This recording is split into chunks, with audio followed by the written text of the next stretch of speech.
Dr. Moore, so the lesson I'm going to talk to you about is there a difference between passion and motivation? That's right, passion and motivation. So what is your definition of passion? And it may be different for each person, but what I believe and the OS2 definition of passion is the love, excitement for pursuing a task, goal, or activity. Now, motivation or motivational factors are the factors that push you towards completing a goal or action or activity. Now, you may be thinking, is it one and the same? Well, in some cases it may be, but my argument is that it's a good thing to understand what motivational factor is driving you to do the things that you actually want to do in life. So that motivational factor may be power, it may be money, it may be benefits to society, it may be fear, right? It may be being recognized or being significant. But it's only when we hit that brick wall, right? We're doing something and maybe the outcome isn't as easy to get to that we want to, that we can begin to leverage that motivational factor and say, so why am I doing this again? Okay, I want to be a doctor because I want to be able to deliver healthy babies and make the world a better place. Okay, that's the reason why I'm going to stick with organic chemistry when I'm tired of like studying this. And so better understanding your relationship and what motivational factors you have for everything that you do in life can be leveraged at some point when things get rough or tough, and allow you to continue to push that mountain, get over that mountain, and get to that next stage of your evolution as a student of science. Win.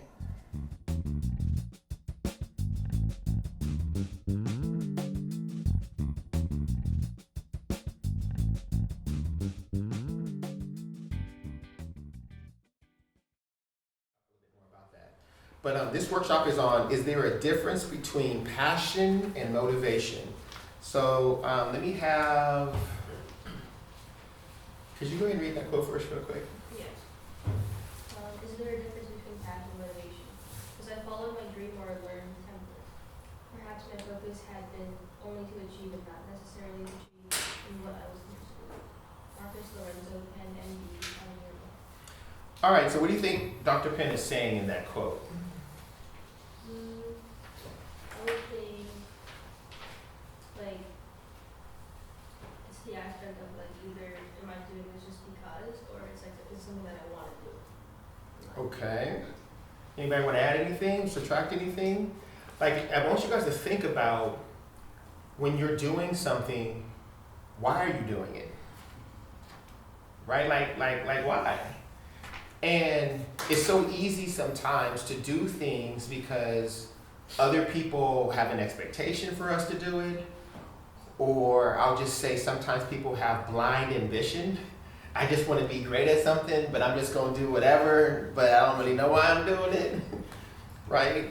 And so in this particular chapter, in Finding Your North, Dr. Penn talked about having a brother that was really successful and ended up being an MD PhD student.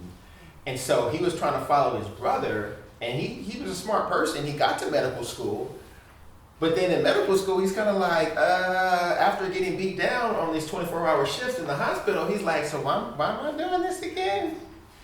Right? Like, and when we understand why we're doing things, then we can leverage that when things get tough to continue to move forward, or decide we want to tap out. And that's going to be kind of part of this discussion.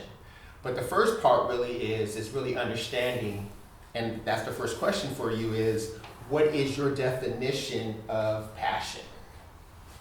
What does that mean to you?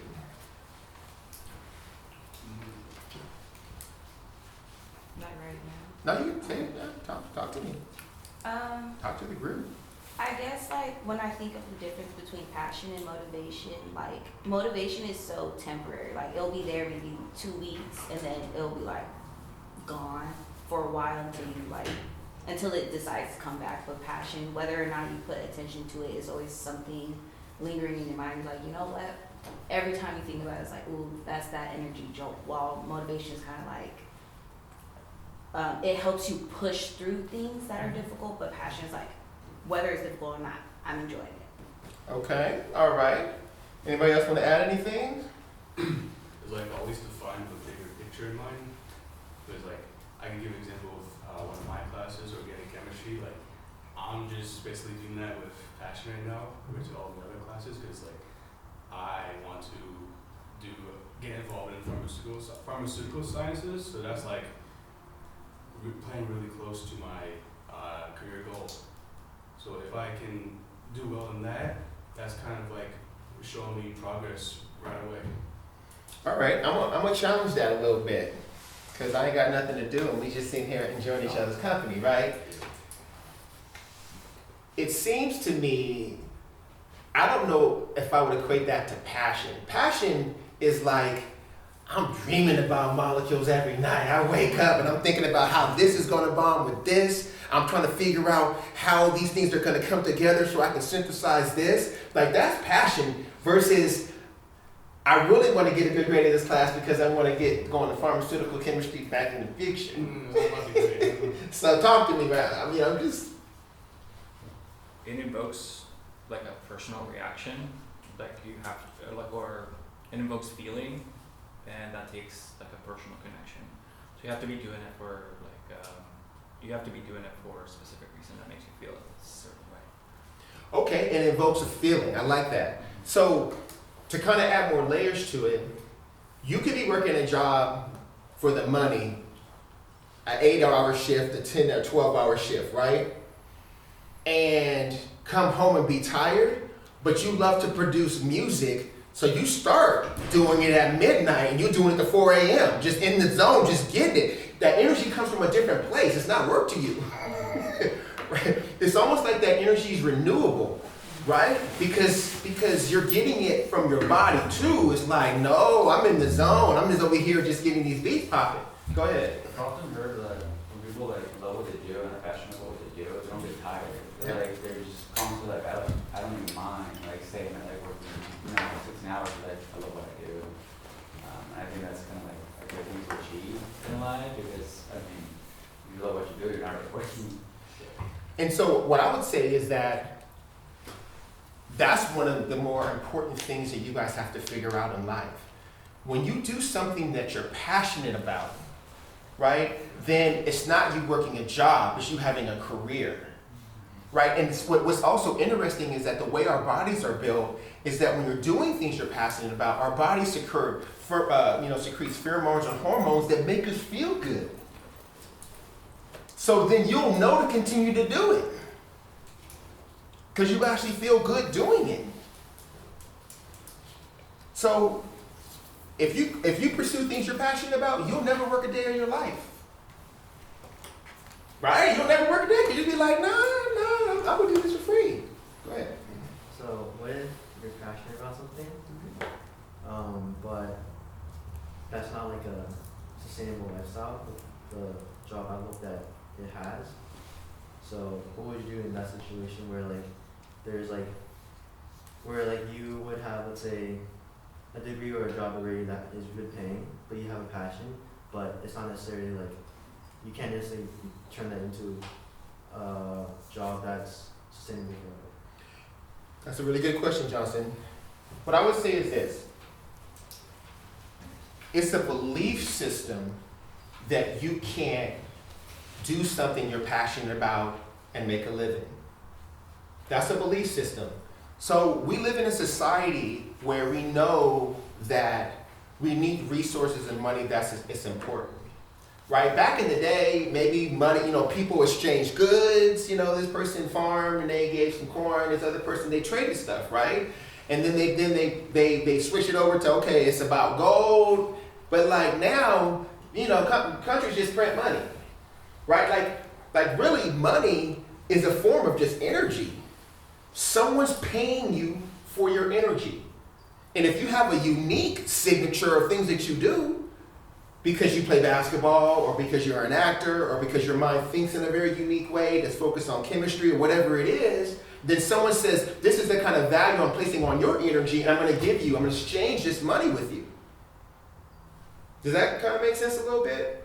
So I believe that if you're doing things that you're passionate about and you have the talent that you develop into a strength of doing that thing, then no one can do that better than you. Or you will be extraordinary at that thing, and someone will give you money to do it. You can still find a pathway. And so, at the same time, sometimes we're passionate about a lot of different things, right? And so we say, so sometimes we kind of shortchange some of it. But what I would also say is that if you explore all the things you're passionate about, back in the day, people had a job and they worked that job 35, 40 years. That ain't happening nowadays. You guys are gonna probably have 5 or 6 careers in your lifetime. And you don't know if the thing that you're passionate about now may come online 15 or 20 years from now. Let me give you an example. In the book Finding Your North, there's a woman, Dr. Brandy Way. She went to the tree school for undergraduate, and she was into dancing, and she loved sports. She loved football. She dated somebody on the football team. He went pro, and she wanted to go to medical school, but she loved dance too. So she took a year off in between applying to medical school and worked on a cruise ship teaching dance. Most people are going to be like, you're ruining such and such. Why are you teaching dance on this cruise ship? If you're trying to get into medical school, that's not going to help you get into medical school. Everybody was chopping around, putting some stuff in her ear, Mia, about not doing that. And she just did it because she was passionate about it. So, yeah, she gets into med school. She doesn't know what she wants to do for her residency, program. But at some point in her 4th year, she decided to do internal medicine, and she learned about this new sports medicine program that just came out, and there was only like 3 of them in the country. So she applies for it, but she could show all along her life, I love sports, I love dancing, I did this, I did that, and it was all part of her, and she got into the program, and now she's been attending at UC Davis, and she tests medicines on people who do these super duper sports races across the world, that they go to Egypt and run 26 miles in the heat. But my point being is that she would have never known way back then that thing she was passionate about was actually going to play out for what she wanted to do in the future. Talk to me, Justin. What you thinking? So you're saying that if you have a passion, but you also have something else that you're also passionate about, you're saying not to give up on both your passions, but instead try to find a connection between them in a future self or something like that? Or is that just an example? I'm saying that I think it's always worthwhile to always look for connections between the things that you're passionate about. And if you don't see them in the moment, if you're still passionate about it, then keep pursuing it. I mean, I would say that if you're passionate about a bunch of things, choose the things you're most passionate about and spend time there. But still, it's not you don't have to not give that extra energy to the other areas, and be open to being led to how that potentially could be something that you do in the future. Right. I see. Also, another question about something you mentioned. So you're saying passion with a talent convert into the strength. Mm-hmm. So what if you're passionate about something, but then you don't have that talent? Is talent innate, or is something you grow into? And if you don't have that talent, do you think it's something that you should not pursue without that talent, or is it something that so you can focus on other passions, or? Okay, Johnson, you asked some good questions. I see you. I talked about this a workshop or 2 ago, but there's this book called Now Discover Your Strengths, and I know one person did pick me up on the offer because I do have copies, in the office. But for a strength, it's composed of a talent, skills and knowledge. And a talent is a reoccurring thought, activity, or feeling. A reoccurring thought, activity, or feeling. And so that's genetic. You know, we all have a unique combination of DNA that allows our mind or our organism to function a certain way. And there's certain parts in our mind that are freeways that are like, you know, 4 lanes, and we can go down this freeway doing 225 miles per hour, and we have other parts that are these small streets that are in a residential area that we only can go 25 miles per hour. Right? Like, our minds can learn new things, but the things that we're learning tend to be streets. And the areas of our mind that are like freeways are ones that, based on your environment, but also based on your genetic and what you inherited, are streets.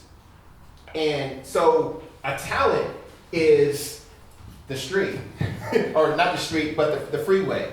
So then, and this is the most important part, because I could say, if David Chappelle came in here and was like, you know, and he gave us his comedic notebook, you know, if you had all of his jokes, would you be as funny as him? If you weren't able to feel the crowd and get your timing down? So being able to feel the energy in the room and shape it and that timing, that's his talent. Along with the tone and the storytelling and all the other stuff as well too. Right? You can't buy that. It got to be given to you, right? And people who are really good actors and actresses, you can imagine they have that talent too. So they can actually exchange with somebody else and be in the zone and do that thing as well too with the lines that are given, right? To make it believable. But a skill set is just steps to an activity. When someone's done something before, they can break it up into steps and they can teach it to you. So if we want to talk about basketball, right? Someone could be like, this is how you actually do a jump shot. And they can go through all those steps to flicking your finger and holding this up. Like, they can go through all those things, and you can then learn that. So you can try to be good at that, right? And then there's knowledge. So there's experiential knowledge. That's what you're learning. Say if you work in a research lab and you're actually doing something and you're learning because it hasn't worked, and then you refine it and you get better at it. But there's also just factual knowledge. And that's what you guys are learning in school right now, being tested on in your classes, right? But you need all three.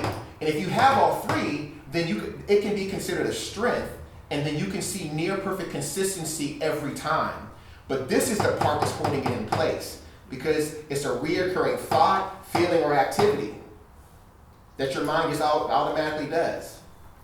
But you still have to put the work in, understand the skill set, right? You gotta put the reps in, and you still gotta have the knowledge, right? So my whole thing is that if you're passionate about something and you don't have the talent for, you're still passionate for a reason, and maybe it's not that thing that you ultimately use that for. Maybe it's a spinoff. Maybe you're passionate about football, but then you decide to go into sports medicine. Or maybe you're excited about football and you go into physical therapy. You know what I'm saying? Like, there's other things that you can do, but you're still passionate about that thing, and it's telling you something about yourself, in my opinion. So you're saying the talent is the recurring thought and activity, right? Feeling and activity. Feeling and activity. And so you'd say to identify something you're passionate about and also have talent in it, you say like you have to, like when you find something like that, it would kind of, like, how would you identify that you have a talent for something? Is it like you think of it in a unique way, or just think of it differently, or like you just think about it as great to another? Well, I'll bring it up to the group. Has anybody in this group found something that you're passionate about, and how were you able to identify it? I guess for me, I've always like grew up like playing sports, dancing, and all that fun stuff. So anytime I feel myself getting like really down, or I'm like, dang, I don't know what I can do, I get back in the gym. Like, that is my bread and butter. I know how to get in there. I don't mind changing my diet to make sure I'm getting my macros in. I understand what macros and micros are. But mind you, I don't study this in school. this is something in my free time, I'm like, okay. And then I'm figuring it out. It's like, okay, this, that. And then it helps because I love cooking. So it's like, okay, if this is my goal and I enjoy cooking, now I'm using two things I'm passionate about, and they're like conjoining. It's like I feel so much more satisfaction of what's going on, and then I'm like, okay, now I'm able to like face the world again. So, yeah. And I would also just say that, like, if you observe yourself and you're doing something and it comes easy to you, that's the kind of sign that you probably have a talent in that area. And you're like, and other people around you're like, oh, that didn't make sense to you. And, you know, and because, like, people who are arrangers or organizers, they don't have to think hard. They just start organizing stuff and arranging it right away. You know, they want their space clean, they want it organized. People who think strategically, you know, they can take a step back and start thinking about all the different possibilities. But at the end of the day, you still have to put yourself in an environment to learn all these other pieces too, to go with that, to have it be a strength, right? I can say that I had the talent to think strategically, but it wasn't until I got beat down in the lab and I had experiments that didn't work for a whole year that I had to really learn how to dissect some stuff on a whole nother level and really think about it. Right? Like, I had to sharpen it. And I can take complicated things that are 10 or 15 or 20 steps and break them all into small pieces and figure out what's wrong, right? And then put that together into a model of what could be the, you know what I'm saying? Like it took a while for me to learn how to like really kind of, to strengthen that muscle, even though it was something that was a natural way that I like to think, you know, when people are, you know, when I'm engaging folks. Be like, man, I see what you doing, man. I ain't gonna work on me. Anyway, I'm talking smack. All right. Anybody over here, virtual land? You guys have any thoughts or comments you guys wanted to say? Oh yeah, go ahead, Eduardo. Hey, good morning. Yeah, I think we can to have passions for those things that uh, I would say that we were born for, that we have a talent for. And even if we don't have a talent, since we have passions about those things, there is, I don't know, there is some chemistry in our minds that it's kind of like a spark to help us master uh, those things, and then as you said, perfect our skills, gain that knowledge, going at a higher speed, like in a highway, and we ended in some way, maybe uh, either discovering or for some reason, I don't know, getting some kind of talent or something similar that I don't know. I think it's everything related, and even if we don't think we necessarily have the talent for that thing that we're passionate about it, we do have some kind of talent. I think it's related. I mean, I think I agree. I agree. And what I would say is that when you guys are thinking about the career that you want to go into, that you should talk to people who are really good at that career and ask them, what do they believe their strengths are? Because you could have, you know, 5 different people that are extraordinary at being, say, a surgeon, and maybe 2 or 3 of those talents overlap, but they have other ones that don't overlap with one another. But they're still really good at what they do. You know, there's certain kind of professions where that talent is necessary. It's a core part of maybe doing that well.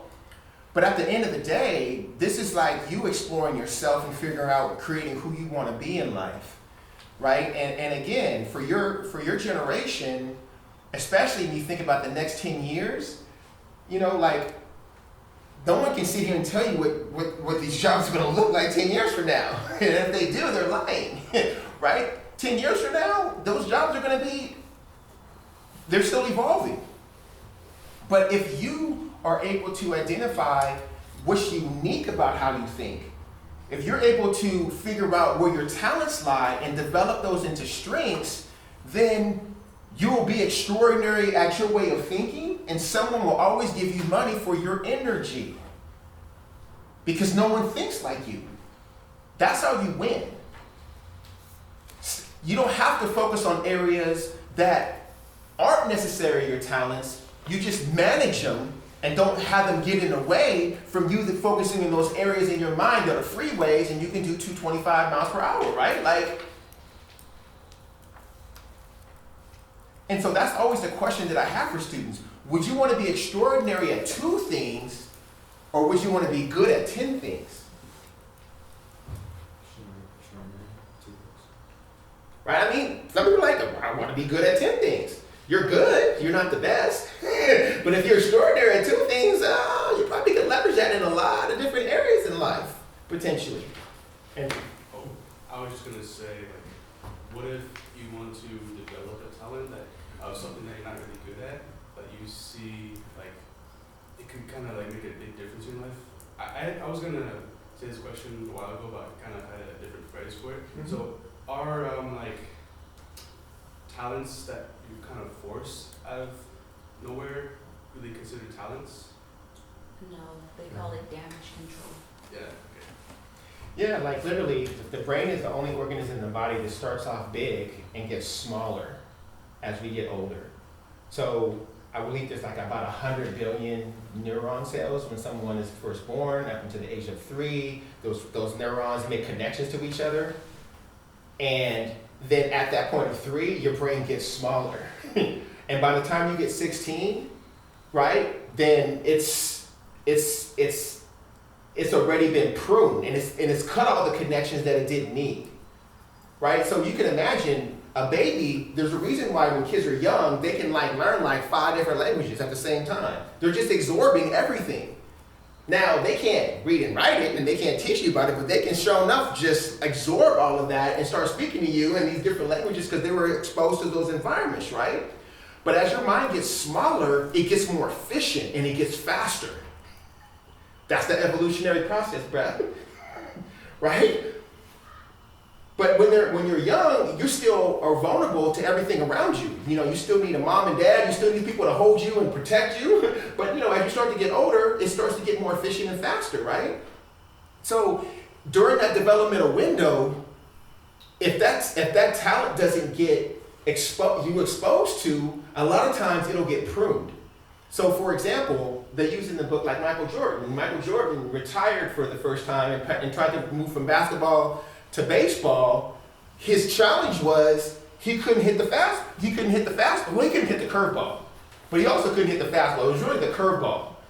So the thing is that window between, say, 13, 14, 15, 16, when a ball is traveling 90 miles per hour, think about in your mind how fast your snap, you know, the nerve complex are firing for you to see that ball turning in the air.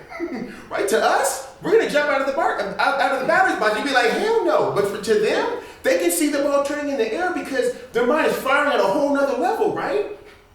But once that window's gone, you're not getting that back. It's just done. He was never gonna be able to hit a curveball or a fastball for the major leagues. It's just done. Does that make sense? So, identify the areas that are already freeways, right? We all may have dormant talents. You may have a talent where at the age of 5, 6, and 7 or 8, you love to paint and you love to draw. And then for whatever reason, you gave it up. And there's people who at the age of 50 or 60 picked up painting and were able to like blow up. But the talent was just dormant. It was always there. It was just dormant, right? If that makes any sense. Go ahead. To add to that, I'd say like, if you're extraordinary or something, and you have a weakness that is like, it would affect, like, let's say you run a business or you like a certain job, you can always hire people who are extraordinary in your weakness to like fill in the gap, just to make sure that like you have that skill covered and what you're doing. Yeah, and that's the main reason why I always encourage you guys to be in study groups and identify people in your group that think differently than you. Like, I want somebody in my group who thinks differently so I can learn something from them. even if I got the right answer, I want to know how Max did it. I want to know how you did it. And I want to go through all your steps to see if any of your steps are more efficient than mine. Because at the end of the day, as students of science, you guys have to learn how to be mastered at problem solving. And you don't know what tools you may need to problem solve when you're exposed to something you've never seen before. Be like, damn, I remember Johnson actually using this technique when he did this physics problem. Let me try that out. Right? Like, especially on an exam, you know, and you want to try to get that grade, that A. All right, so let's move on because you guys like to talk a lot. And, you know, we're trying to get through this workshop and stuff. But I'm not mad at y'all. What is your definition of motivation? Now, we had someone mention what motivation is in relation to passion. What is your definition of motivation? Can anybody want to add to that a little bit? Anybody over there in virtual land? And Nietzsche, why don't you got your camera on, bro?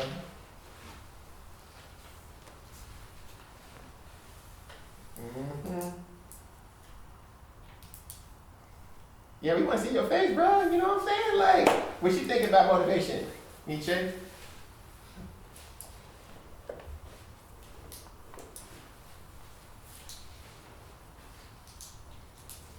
I'm thinking of this one. I'm gonna have a response, but I wanna think on it for a second. All right, I'm gonna give you a half of a pass. Mia, what are you thinking? I think motivation gets you started to be disciplined, but it goes away. That's what I think, and I think it's kind of like a short burst of passion, and so it gets you started, it gets you going, and then you use it, and it's all up, and it's fine. And then it comes back again. Okay, all right. I think she kind of was in your lane with that. All right. Anybody else have any thoughts, comments? So I'd say like a motivation is like something that like you have a goal, and that is what motivates you. And once you reach that goal, it kind of like wears out a little bit, and you're kind of looking for another goal. But I think that's what's different than motivation and passion. Like the passion, it's like actually I don't know. Oh, Okay, wait. oh. I guess passion, you're not really looking for a goal. It's just something that you're just interested in, and that can lead to. Think about that. I think you're on the cusp of something. Dion, what you thinking? I feel like motivation comes from like other sources. So like if you're like watching a video like a motivational speaker, Mm-hmm. but I feel like like the difference with passion is that it comes from like yourself and what you believe. So that's the main difference. All right, so I think you're saying that passion or motivation comes from an external source. Is that kind of fair to say? And I think that Johnson was on the cusp of making a connection between passion and motivation. Did you make that connection or not? Yeah, I'd say like passion can form into a goal, but motivation stems from a goal. Okay, all right. So on the next page, let's take a look at my definition, which I think is going to be in between everybody else's definition. Passion, the love, the drive, or excitement to pursue a goal, task, or activity.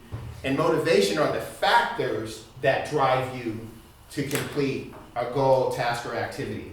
So motivational factor. Now, there could be a whole lot of different factors, right? Some people, their factor is, I'm doing this because I want power. Some people are doing it because they want money, right? That's a fact. I'm motivated. I'm gonna do this. Even though I don't really like doing this, they're gonna give me a meal, I'm gonna do it and then figure out some stuff later. That's motivating me and it's giving me, you know, some energy to drive towards that, right? What other things are motivational factors that people may have in life? Okay, go ahead. Eduardo. I was gonna say, but not necessarily, but other factor could be money. I associate motivation with some kind or not some kind, but with interest. Uh, um, it has something that I want. Um, and in the other side, passion. I mean, it could be they could match, but passion is something that comes with you, that you love it because it's inside of you. And then motivation, I mean, it could be both, but motivation is especially related, like you said, factors, something that it has an interest on you, just because, I don't know, like you say, power, money, um, reputation, reputation, yeah, those could be factors. Okay, all right. I'm gonna put interest slash curiosity. That's another way of saying I'm just curious. Go ahead. What about security? Okay, security. I mean, and you can imagine um, that, say, for women 30 or 40 years ago, right, before they could vote, before they had to just depend on a man, financially, like security's huge. It isn't like that way now, but, yes, people do things for security all the time. Go ahead, Vicky. I think one is approval from others. Okay.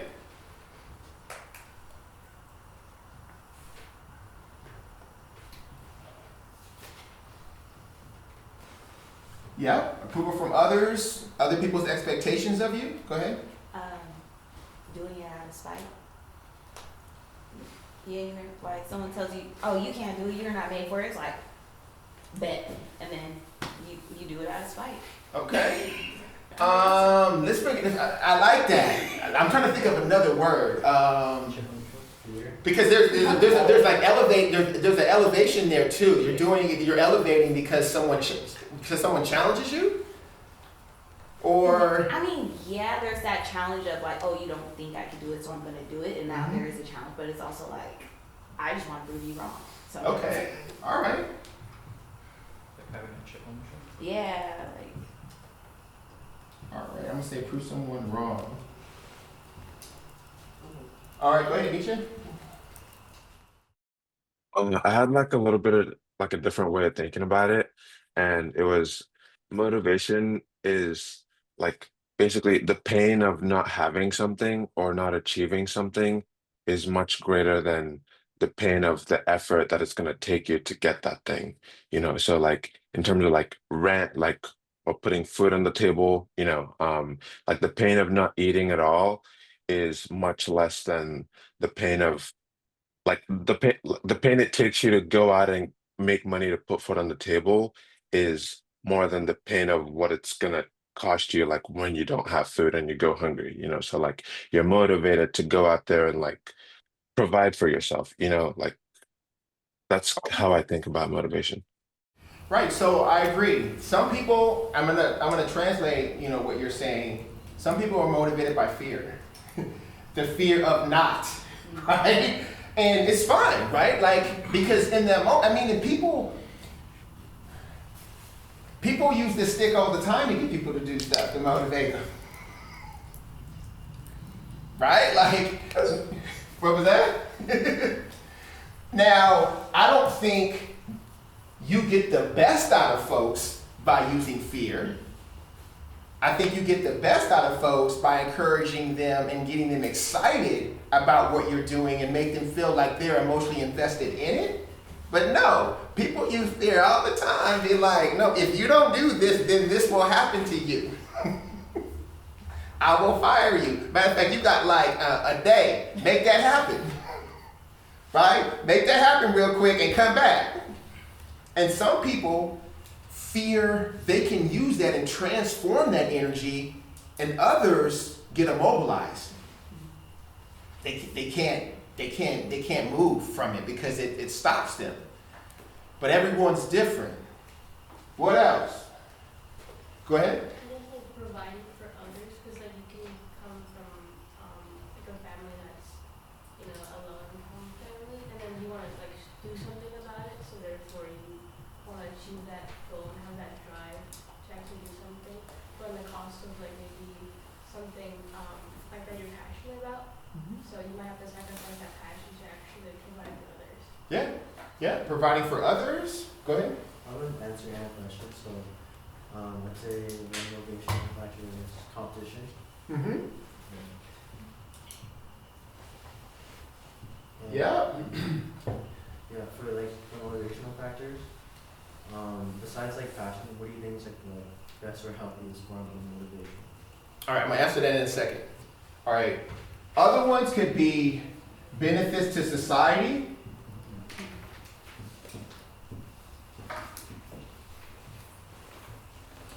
Some people are motivated by being significant. They want to be recognized. Go ahead. I feel like a lot of people have a motivational factor of like something being accessible. Like they get access to resources to accomplish something, so that motivates them. Where they can like form connections easier, and like success comes without like that much effort having to like dig for it. Okay, accesses to resources. I'll tell you what motivates me in life. And I really feel like this is something that all of us are motivated by on some level. It's freedom to do what the hell I want to do. No, I'm just keeping it 100.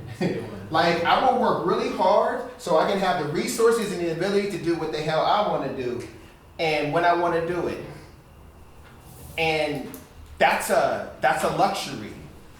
But that can be something that you accomplish if that's a goal of yours, right? To have the freedom to be creative in the ways that you want to be. And so that's why sometimes people ask that question, what would you do if money wasn't an issue, right? What would you do if you had, I don't know, $1 trillion in your bank account? Like, how would you spend your life? And what would your actions be? And that can give you a sense of the things that maybe you wouldn't give yourself permission to do because you're thinking about, I have to provide for this person, I have to impress this person, I have to do such and such, versus like, I would want to be a healer, but maybe not in the Western way. Maybe I would take up acupuncture. Maybe I would go to,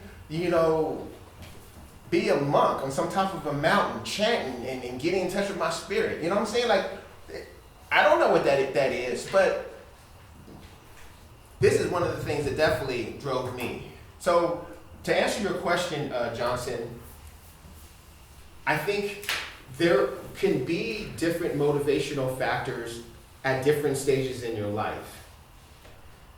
And I think what the most important thing is that you understand what they are for the different things you're pursuing. So for example, when I was your age, I was super duper ambitious and I would just outwork people to get what I wanted. Right? I'm like, if I'm studying in school, and I was definitely competitive, but if you staying up in the library at 2 a.m., I'm staying up in that mug too. I'm like, we just up in this mug together, what's up? It was hard for me to let somebody get a higher grade than me on an exam because they outworked me. Like, no, you're gonna get a higher grade because you're just smarter than me in that moment. Not because you put in more time and you outwork me. Again, this is just me, it's not everybody, right? But at that stage in my life, I was still trying to prove to myself that I was capable enough and that I was smart enough, right? I was still trying to make sure I could get past the gatekeepers that say, oh, now I'm gonna give you this opportunity for this fellowship or interest into this school or interest into this grad school, whatever it is, right? Sometimes it's like you have to still prove to them that you're capable enough. And the way that I looked back then, they're like, what is this 6'4", basketball player doing in a science class? To answer your question, Anale, I was motivated. I had a chip on each shoulder. You know what I'm saying? And I was just looking for somebody to tell me that they thought I wasn't smart enough, because then I would elevate. I'm like, oh, okay, is that how it's about to go down? I'm like, okay, we'll see. It's not gonna go down that way. And that was how I activated my superpower. Every single person in this room has a superpower. Every single person in this room has a superpower, right? No one has the same DNA as you on this planet. And the combination of DNA you have and the talents you have to be able to identify and build it out. You have to learn how to turn on your superpower. But for me, it turned on every time someone challenged me or said that they thought I couldn't do something. Now, the question for me was, how do I turn that mug on without someone challenging me? How do I just turn it on because I want to turn it on myself? And I'm not even gonna lie to you, I haven't figured that out yet. I haven't figured it out. But the things that motivated me back then, or the things that I would have done to make money or to break away from the pack, don't motivate me now. You can't pay me to do some stuff I don't want to do. I'll be like, no, I ain't doing it. No, I'm good. Sorry. And I only do things that I'm passionate about. Now, even back then, it was still hard to get me to do some stuff I didn't want to do, but I still would have spent more time rationalizing and making something in my mind to trick myself into thinking that I wanted to do it. And I'll even say grad school. I know going into grad school, I did not want to be a professor at a Research One institution. I'm like, I didn't have a copy of Science, Nature, and Cell journals on my coffee table, and I didn't read it for fun. Like people I went to school with, I'm like, you read that for fun? I'm like, okay. No, I mean I'm serious, right? Like that was their passion. But you couldn't tell me when I was in grad school that I wasn't going to be a professor at a Research One institution, because I had to have that mindset to get the hell through that mug and to do it well. But after I got my PhD, I was like, nah, I'm not doing this shit anymore. Like, it all came back to me, and I'm like, I'm good. But so again, motivation is one of those things where we can use it in our favor when there's something that we don't want to do, Nietzsche, as he brought up, to get us to do it. Because I don't want to study for this linear algebra class. It's really abstract, and I'm kind of like, why am I doing this again? But I'm motivating myself to do it because, oh yeah, I need this class to become an engineer. Okay, that's why I'm gonna, or damn, I may lose something that I want, so that's the reason why I'm gonna elevate. Does that make sense? All right, go ahead. I think another big motivating factor is that people are like trying to avoid the pain of regret because it's often worse than pain of effort. So like, time back to your story, what if you let those people like drag you down and you didn't have the urge to prove them wrong? That would be like a motivating factor. Yeah. I mean, we play psychological games with ourselves. I'm not saying none of y'all, but other people. And, you may even know somebody who, goes into a class is like, I want to get an A in this class, right? And then they end up getting a B, or they end up getting a C, and then afterwards they're like, I knew I was going to get a B or C. But did they really give everything they had to that class? Right? Those games it's a lot hard, it hurts more to put 110% into something and lose at it than put 70% into it and lose at it, knowing that you didn't put everything. Right? When you put everything and you're not successful, you're like, damn, well, what does that say about me? But in my mind, I would rather put 110% into it, fail at it, rejigger, refine, adapt, modify, go another 110%, fail at it, rejigger one more again, and if it's that third time is not for me, I can live with that. Because I know I put everything into it. And there's no regret. I would regret more in the back of my mind if I put 70% of that mug into it, be like, right? You're just like, well, I'm in this job that I really don't like, and I never really pushed myself beyond my perceived limits, so I'm not really the best at anything because I didn't really want to put the time in because I'm kind of lazy, and I'm making up excuses for the way my life is when I never really dedicated and went all in. Johnson, right? So there's a rap song, Biggie. Back in the day, he said, one of his lyrics was, you guys are engaged to the game. I married it. right? Put that ring on the finger. Go ahead. I was gonna say, when you only put 7% of effort in something, you fail. Not only do you fail, you're also like far out of the game, so you can't really get back in. But if you put like 110% effort and you fail, you're still coming out with some like growth. Like it's not, you're not failing with nothing. Like you can still get in there. I agree. And you bring up a really good point, because if you view, and if your mindset views failure as an opportunity for growth, then you're always growing, right? Like you're never going to figure out what your limit is unless you push yourself up into that edge and past it. But yeah, every time you fail at something, it gives you an opportunity to grow, period. All right, let's move on. So, scenario, we're going to do these scenarios because we're going to do a couple of these and then figure out what we want to do with this. So let me have Max, go ahead and read that for question number 8 real quick. Sweet. You are an undergraduate student in college who is applying to medical school. You have a 3.3 GPA and slightly above letters of recommendation. You have an opportunity to cheat and not get caught on the medical school entrance exam that would guarantee you a score in the 95th percentile.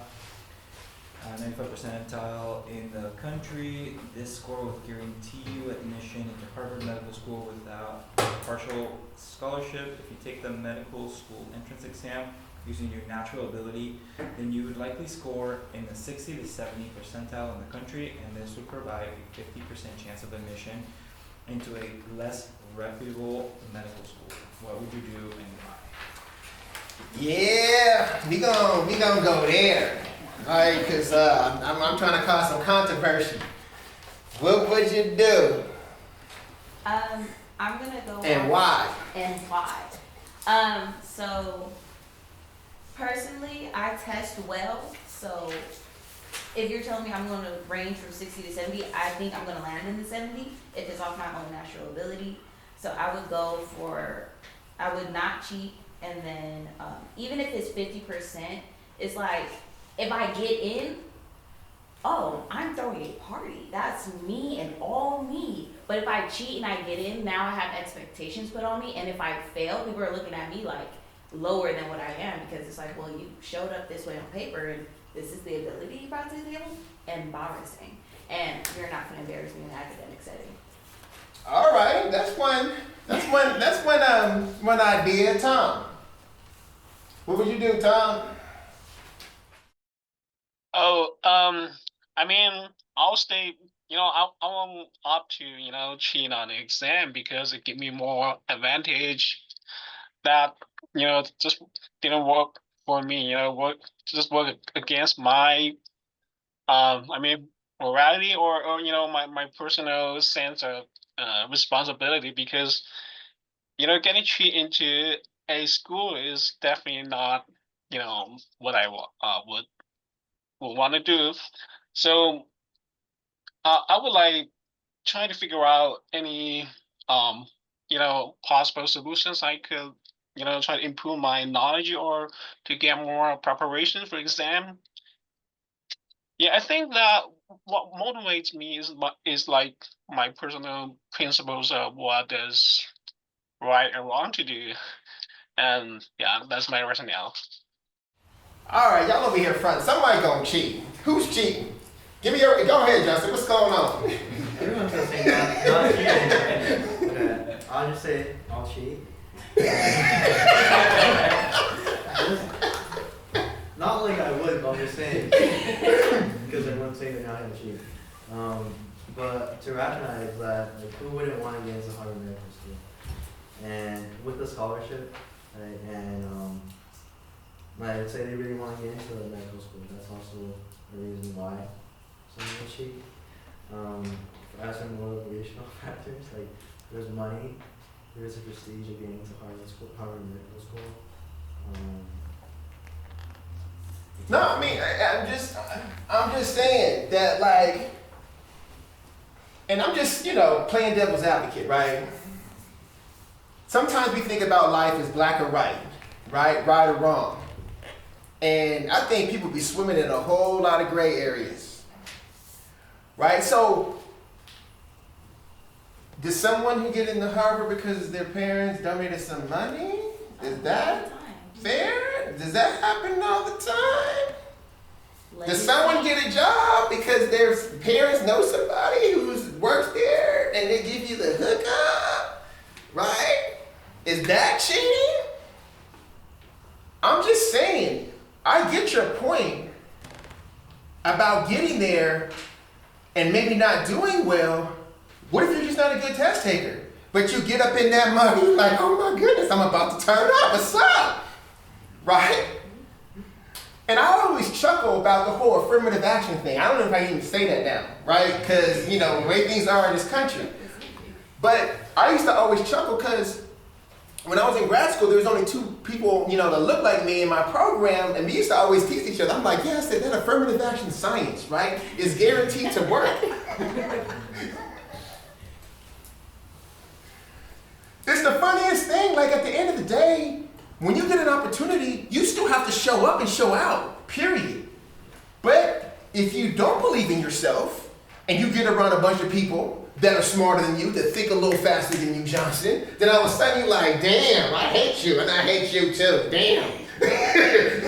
Why you only study 45 minutes and you got an A on that mug, and I studied 3 hours and I got a C minus, right? I mean, I don't know. There's no right or wrong, but you also have, the way you answer this gotta be like, what is my motivational factor and how's that driving my action in life? Because I'm not here to judge. But I'm just also just saying that, like, there's that gray area there. What do you guys think? Talk to me. I just feel like if I No, go ahead. I feel like if I cheat and I get in, then like then I'm gonna have the self doubt of like, did I really earn it? Is that mine to accomplish? You know? And I'm like, Then it increases my imposter syndrome, and then it's like, oh my God, what if they find out? And then, you know, like I just get anxious. I'm like, I can't do it. Okay, what about you, Andrew? Well, I was gonna say don't cheat, because I would say being competent is most important. Like, yeah, you might not get into Harvard if you score lower and don't cheat, but it's still on you to like grow to your best of your ability, so you can make do with what you have, and then like you can't let an admission decision decide your path. But you can cheat and still do that too, right? Anyway, go ahead. I think there's, like you said, like, there's no right or wrong unless you're hurting somebody. I feel like that's when it's like when things are wrong. And I feel like this scenario is gonna like fake it till you make it kind of thing. There's nothing wrong with that either, you know. I mean, getting to Harvard medical school, I'm sure, would offer a lot of opportunities. And like you mentioned, there's people getting into Harvard or Ivy Leagues and great schools just because their parents are rich. So I mean, you know. So it at the end of the day, it's going to be each person's internal decision based on their belief in themselves. Because if you believe in yourself, then in my mind, you know that there's infinite pathways for you to get to where you want to get to in life. It doesn't have to be a direct pathway. It doesn't have to be Harvard. It could be, you know, University of Kansas, whatever. It could be, there's multiple pathways. And even if you do get in because you cheated, it's still going to come down to you believe in yourself. So when you're in that environment, can you actually take advantage of it and you don't psych yourself out because you don't believe in yourself, right? So it's just, each person kind of has to weigh it the way that they want to weigh it. Yeah. All right. I have something to Go ahead. I would say something are just not good at taking the exam. Another example is driving the car. Some already drove the car for many years, but if you ask them to take the drive test again, they might even fail on the theoretical test. Mm-hmm. And if we go back to the question, the medical school, I think it should,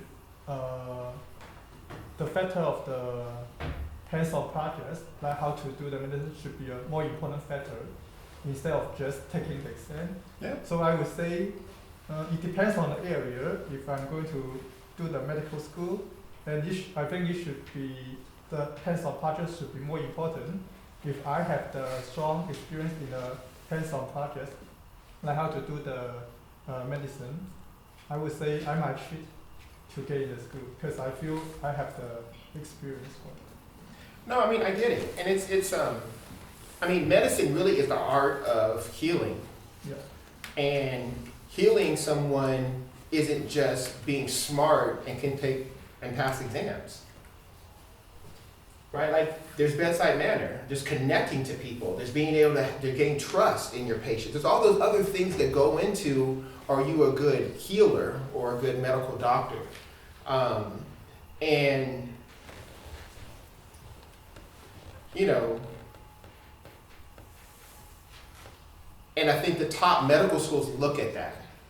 And I'll give you one example. This is pretty funny. So there was a guy at Berkeley who was a phenom, and he had like 13 A pluses on his transcripts. Like he was like just. And to get an A plus in the class at Berkeley, you have to be the top 1 or 2 people, right? So he had 13 A pluses on his transcripts, and he had a course of a 4.0 grade point average at Berkeley. He worked in a research lab for 4 years, and he took the medical school exam and scored in the top 2% in the country. He was just that dude, right? And he applied to the top 10 medical schools. Guess how many schools he got into? He got interviews at all of them. 0. 10? 0? 3? 1. 0. Now, he got interviews in all of them, right? But at the top 10 medical schools in the country, they can pick between, now you're gonna still compare him to someone who has a 3.8 grade point average, still in the top 10% in the country in regards to the medical school exam, but they interview well. They started their own nonprofit organization. This person went to the Peace Corps. This person did such and such. They're presenting more a roundedness of how they would be as healers, and they could still do well and learn the information. He didn't interview well. I don't know if he was awkward or whatever, but I know that I have some friends that, one in particular person I'm thinking about who had the lowest grade point average out of my group of friends at Berkeley.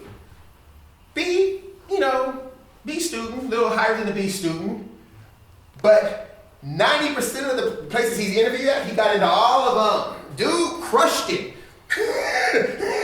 Then he ended up going to the tree school. You know what I'm saying? But my point being is that like if you got him in front of you, he was gonna sell you on who he was.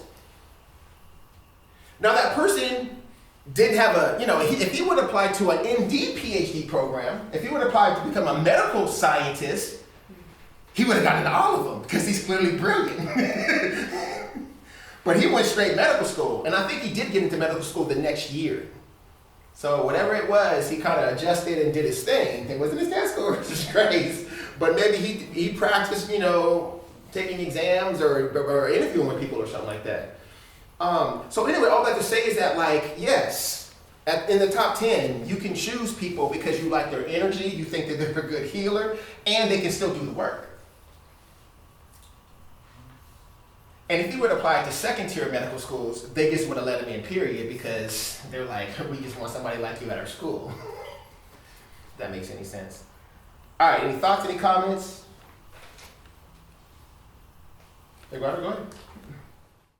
Yeah, I was just gonna say something regarding that cheating topic is um that is a very common topic nowadays, especially with AI, you know. And I mean, there's so many examples, but I wanted to say that if you ask me, the first answer will be cheating is never an option, you know. But as you mentioned before, it depends. You have to put it into context, you know, because cheating could be something. You have to define what the cheating was and the boundaries around it because I mean it could be something simple and something you have to do because of some safety reasons or because I mean you have to do. Maybe I'm not saying we have to cheat or is you have to find reasons to do it. I'm just saying that it could happen and you might not even know you're cheating, but you are. And as you mentioned, even you maybe let's say person A cheat and get accepted by that school, and person B does not cheat and does not get accepted. Still, person A could perform way better than person B, even though that person A cheated, And for example, one quick examples, like Stanford, the process to get in. I mean, I don't know what those people think. They don't have a specific, parameters that you look at and you say, oh, I'm great at this parameter, at parameter number one, number two, number. No, it's based on their judgment. And Yep. you might not agree with it. Then I'm not saying cheating, you have to cheat on this or that, but I'm saying, I mean, cheating might not be as bad as we all think it is, because it's all just in our minds, because society is a rule set up by society, because some people say it's kind of like it's a moral thing, because some people say, but sometimes people who set those rules are the first people that break the same rules they set. So no, I hear you, Eduardo, and you bring up some good points. How many people gonna cheat now based on what he said? No, I mean, but it's. Well, what I'll say to you is this: smart people, intellectual people, can rationalize anything. Right? Now we can find a way in our mind to rationalize what we're doing. Trust.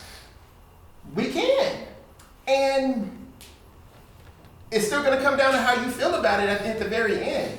But yeah, no, it's very subjective. If you get into Stanford out of high school, you have 40,000 applicants and 20,000 of them have a 4.0 and above.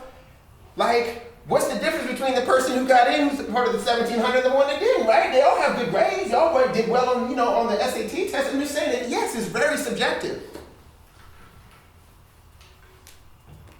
And that's okay, because if you don't get in, there's still another pathway for you to get to where you want to get to in life. It doesn't have to be that pathway, right? And that's what I want you guys to have confidence in.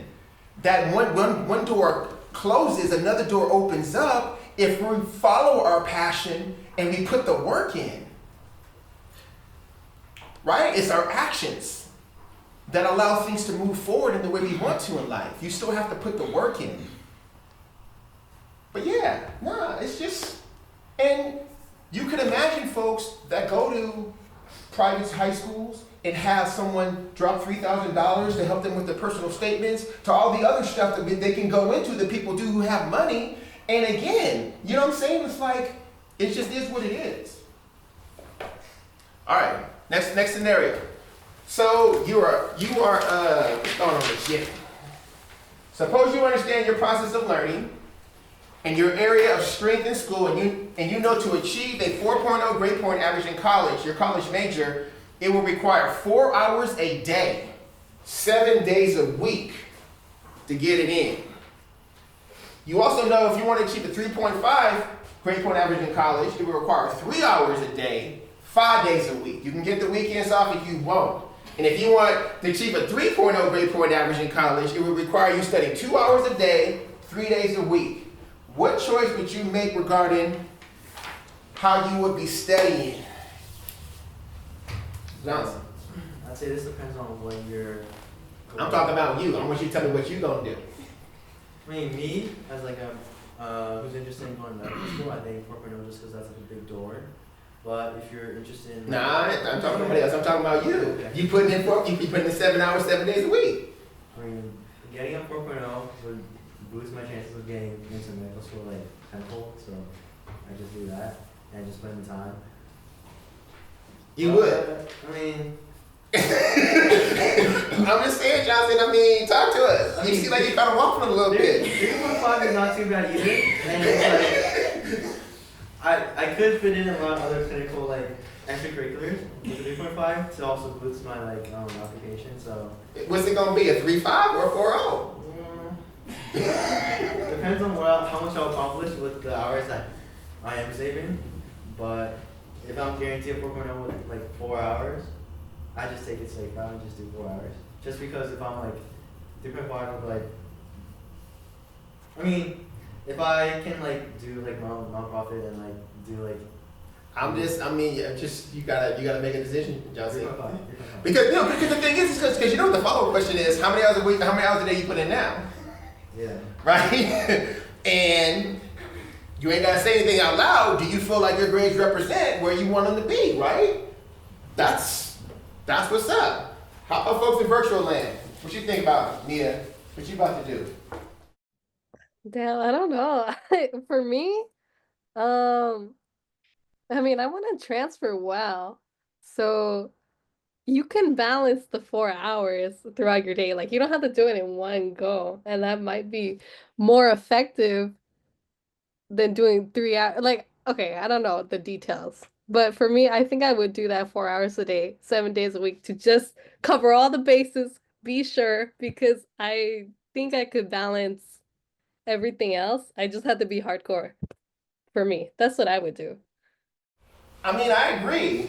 Like, you could do 2 hours in the morning, you wake up at 6 a.m., get it in for 2 hours, go to school, woo, woo, woo. You know, on a late night, I tend to be a late night creeper. I'm gonna get it in around 10 p.m., hit midnight, go to sleep, boom, I'm going up. You know, like, I'm just saying that still, you have to rationalize it the way you want to rationalize it. You know, if I told you how many hours on average I got sleep when I was in grad school, it was like pretty much 4 hours a day. Right, I got up, I got to the lab by 10 a.m. I typically left around 2 or 3 a.m. I'm just keeping it real. But I still was the third person in my class to graduate, and I graduated about a year and a half before everybody else. That was my motivation, right? I'm getting it in. What you doing? But I integrated it into my day. So I'm still, going to the gym around 5:30 p.m., you know what I'm saying? Getting my little workout in, you know what I'm saying? Then going back to the lab for the late night shift. You know, I still got friends coming up or hanging out with me on the late night shift, as I'm running top knock experiments, because, that's what's up. But I mean, I found my way of like getting it in, but it was just, I was focused on, I want to get the hell up out of here in the fastest amount of time, period. And it's not guaranteed. So when I wrote my to-do list every day, I didn't leave until everything on that list got checked off. I'm like, I'm not saving it till tomorrow. I'm doing it today. I'm doing it tonight. I'm doing it. Now, do I do that now? No. But again, our motivational factors can change, right? Throughout life, through different periods and seasons that we're in. But you guys have to all figure out what's motivating you right now and where you are in regards to how much work you want to put into it. Go ahead. I feel like I would go for the 4.0 because if I do any of the other options and sell myself short in the stage I'm at in life, I'm in college, I want to take advantage of it. And taking advantage of it means getting your grades, being able to transfer well, like you said.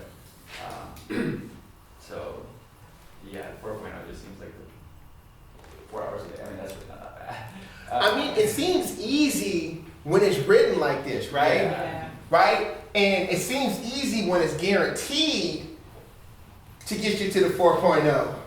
But what I'm actually talking about, this is just a made up scenario that I made up. And you have to reflect on yourself and be like, how much time do I really put in to school each day right now? Do I act like I'm going harder than pain and I put in like 2 impossible hours every day? Oh, but then on Friday I made an excuse and I started playing these video games, or I went to the club, or I went over such and such house, or I was participating in this particular activity, right? That's why I didn't get a chance to do this. But I'm gonna study on the weekend. No, you didn't study on the weekend. You figure out another way to kick it, right? Like each person has to figure out how do you actually create the discipline to accomplish the goals that you want, right? Eduardo, go ahead. I think time management is a very, very tough subject to get an A at. It's very difficult. In my case, I try to do my best, but I think getting an A is complicated. It's a tough subject. I mean, you bring up a good point, Iguano. And time management, yes, is extremely important, period, full stop. Dot, dot, dot, dot. But it's something that's finite, and we always will be challenged with juggling that for the rest of your life. Maybe right now, if you don't have a family and it's just you may feel like you have a lot more time, but how are you really utilizing that time versus when you start to have more responsibilities, maybe you have a family, whatever, you have less time, but you get more done in that less time than others, right? Like all these things are still kind of how you manage your time. And for whatever reason, I just paid a lot of attention to time for everything that I did. If I did a problem set in biology, how much time did it take me to do it? If I read a book chapter in biology, how much time it took me to read that book chapter? I timed everything in a very kind of type A, way, but I was able to juggle a lot because I had a sense. And when I was doing things new, I gave myself way more time than I normally do because I don't know how much time it's going to take me to get through this. But after the first time I do it, depending on what the quality is, now I'm locked in. Okay, it's going to take me 3 hours to do such and such. But those are the things that we have to pay attention to, right? So you become aware of how your mind processes and thinks and how much time it takes you to do stuff. Go ahead. For me, I think especially, like I said, I've gotten back in the gym and I'm able to spend 2-3 hours in the gym, right? And for me, it's like, if I can spend 2-3 hours lifting heavy ass shit for the thrill of it, 4 hours doesn't sound that crazy, especially if I get a 4.0. And as someone who wants to go to the tree school, like that is something I have to accept. Like, well, you could do that. That's extremely hard. This might be hard as well, but at least you get to sit down. I can sit down for 4 hours, and I think it's something like, even though it's like every day, it's like I go to the gym 5-6 days a week. So why can't I study 7 days? Oh. So yeah. I mean, and it's one of those things too where, when you're at the beginning of pushing towards your career, in my mind, you kind of have to work harder. It's almost like I have to overstudy for this exam so I can prove to myself and know that I'm in this particular range of what I'm going for. And then, but the goal in my mind is also, it's not working hard per se, it's how do you work efficiently and effectively, right? It's the quality of your thinking. It's the clarity of your thinking. But that takes awareness. That takes you studying, are there certain times of the day where my mind is a little bit more clear thinking than others? Are there certain foods that I put in my body that make me tired and lethargic, and I should stay away from it if I have to then do this study session? All those things are things where you kind of have to fine tune yourself and figure out how to do your best thinking. Or I've been struggling with this problem for the last hour. I need to take a step back, give myself a break, let my mind think about it in the back burner side, and then come back an hour, 2 hours later and be like, oh, it's this, right? All these things are still you learning yourself and learning how the best way that your mind can think, right? The best way you as an organism can process and think. But it takes awareness. You have to study yourself.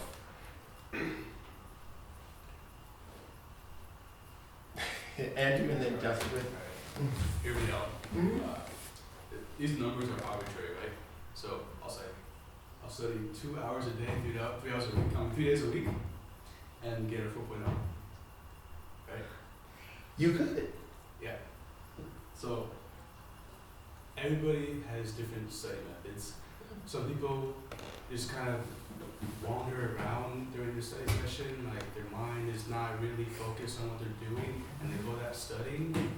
But what about 2 hours a day, 3 days a week, like maximizing effort in study groups, like consulting professors, like very often after class, having them check your thought process, like as you're thinking super fast in front of them, just stuff like that.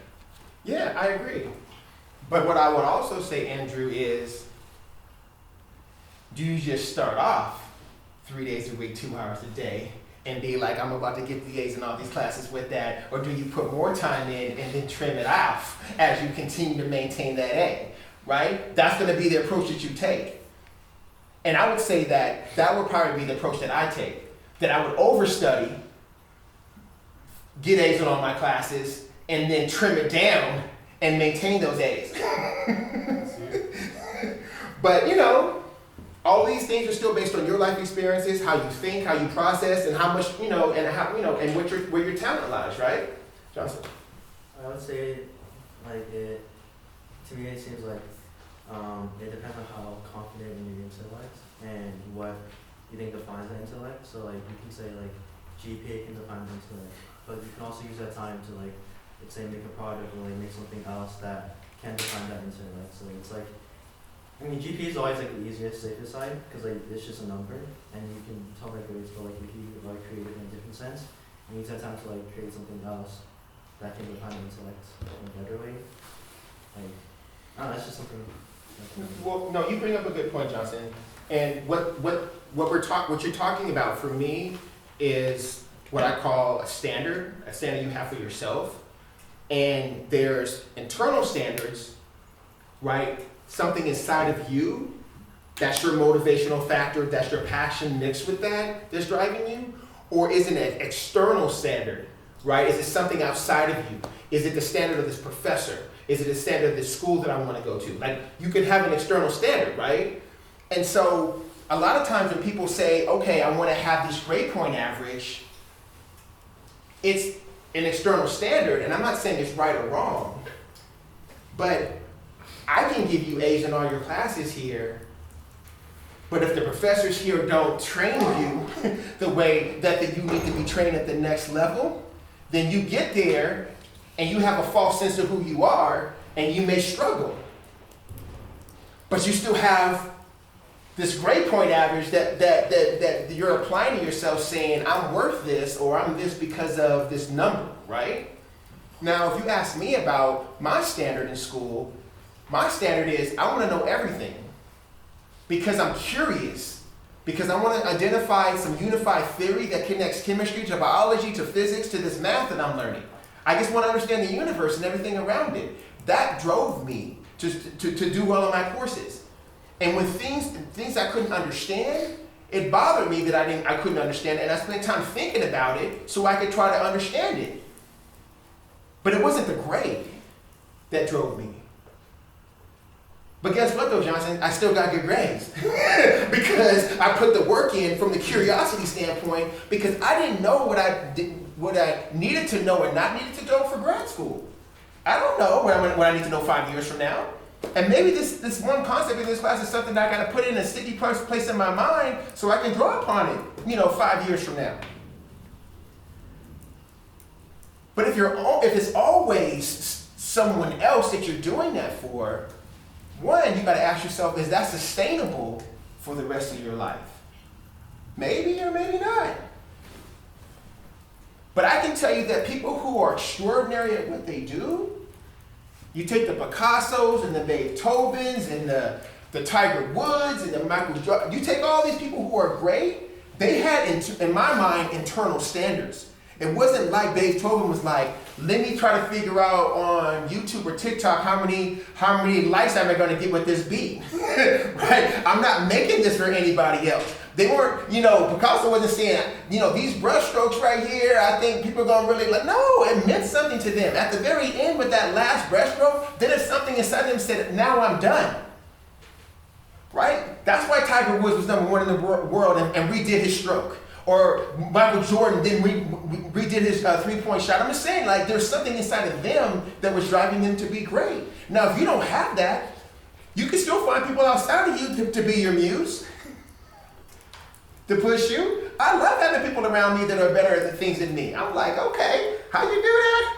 Okay, you did it that way, okay. And then at the end of the day, I don't have to be better than you, but because you're around me, I elevated myself more than I would by myself because I didn't have the motivation by myself, and I didn't know it was. People were capable of thinking at that level. But you gave me a gift,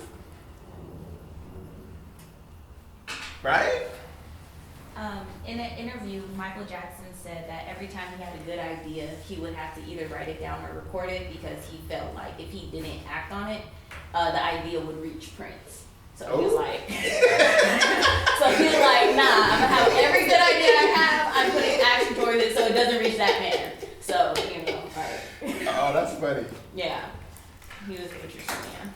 All right, well, anybody have any last thoughts or comments as we kind of close this workshop out?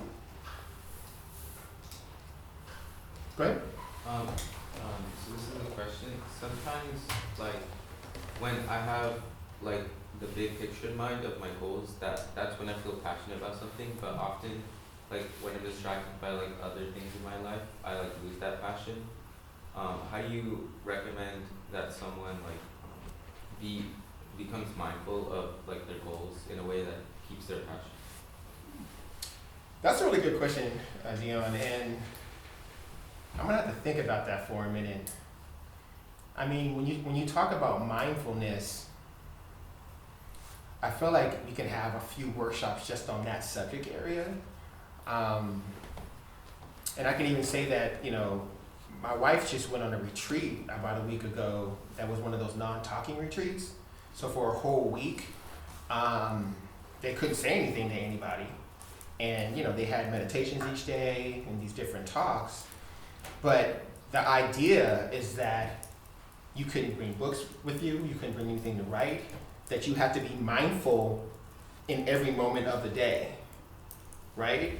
And people who meditate, that's a muscle to itself, is to being able to focus and be present, not think too far into the future, not be like in the past, like, you know, I'm still worried about something that happened in the past, or I'm still mad about something. You know what I'm saying? Like, how do you be in the present moment? Is huge, and so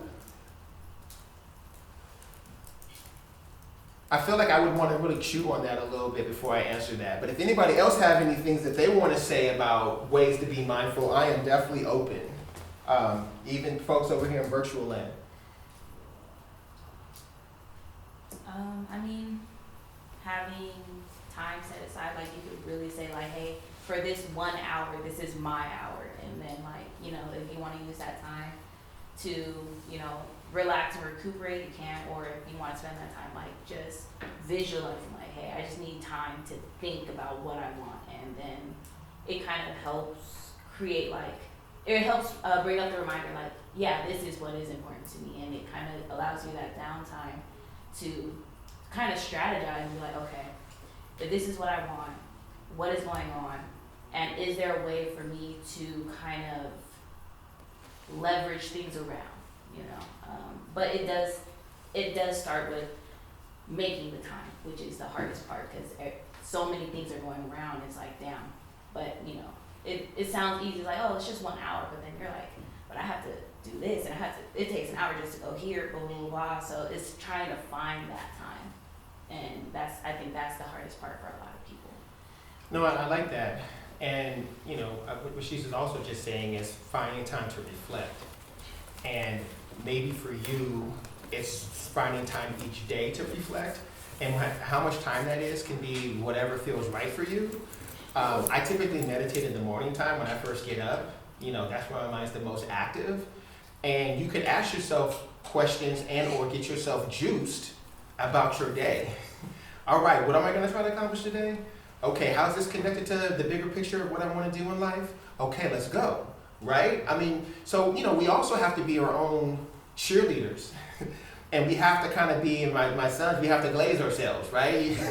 and be able to get yourself juiced. But it seems like you're also saying is that there's a bigger passion you have and some motivation, but it doesn't work for you on a daily basis to kind of get you across the finish line in the way that you want. And that's something that I would think about. I mean, I would just encourage you to, you know, get yourself a little journal and just sit down underneath the tree, you know, somewhere and just think and just ask yourself those questions and just see what comes up. Because I can guarantee you that the information you're seeking is inside of you and you just want to pull it out. But just trust that it's inside of you. I was about to say like a journal at nighttime, like just like every day, but what you've done to like work yourself towards the passion and kind of just make that a routine, just like remind you at the end of the day the start of it. Yeah, you know, some people, and I did this a lot when I did research, is that I would evaluate myself every day. I would evaluate myself, what did I accomplish this week, and what did I accomplish this month, and I would have a process of always evaluating how efficient or how effective I was with getting the things done that were my goals. And I felt like when I was in that kind of mode, because time could go by so fast, I feel like right now, in general, like it's almost like it's already like summertime already. You know what I'm saying? Like it's the beginning of February. Like time is moving fast now in a lot of ways.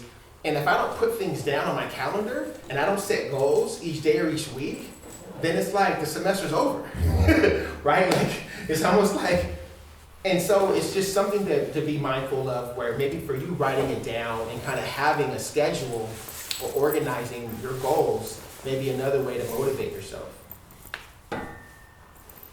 All right, anything else? All right, go ahead, girl.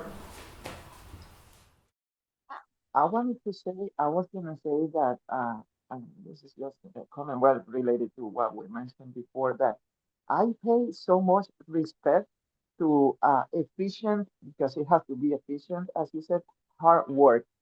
Because listen, hard work creates, you want it or not, it will create a habit, a good habit. And I think that's a strength that will take you, has high probabilities to take you to success. I believe that you work better from uncomfy zone than you do from the position in which you said, "Oh no, no, I'm good. I can wait. I don't need to study." Oh, when is it tomorrow? Oh no, no, I'll study tonight. It's no, that's easy, man. Then I think people who know they struggle with, they put like, for example, if it takes you an hour to study everything, you might, because you think, oh, this is easy for me, you might not even study 1 hour. You might end at 45 minutes. In the other hand, it takes me three, I know it takes me 3, 4 hours. Sometimes, because I have a habit, because I know I struggle with, I study 4.5, 5 hours. And maybe I have worse result than you do, but that is uncommon. I think if you study a big population, a big number of students. I think those students who are slow, who go through the streets, they get further than those that go through the highway. You know, I mean, I I'm not mean, saying that people that go on the highway don't get there. I'm sure, but I'm talking about percentage wise. Oh my God! It's, well, there is a famous the total and the I hear you. I hear you, Reguado, and I don't disagree with you, but I feel like each person has to focus on themselves, right? Like we don't care about nobody else, you know. Like, and the thing is that it's misleading, because sometimes we think we know how much time someone put into studying, right? That's really good at something. You have no idea, and so we can play these games with ourselves, but at the end of the day, this is your race. Right? You're a racehorse, you have blinders on, and you're running your race. So how much time someone else spends studying, how fast they pick up information versus you, ain't got nothing to do with you doing your best on that exam or on that test or on that final, right? Like it's just, and sometimes it's easy in competitive environments to look at people outside of ourselves as a reference point, but at the end of the day, it's self-competition, right? Like, how far you get in life ain't got nothing to do with the person next to you. You know, and that mindset of thinking that this person took my place in this medical school or graduate school, or this person did such and such. Like, no, I don't believe that. I believe that what is for you is for you. If you put the work in.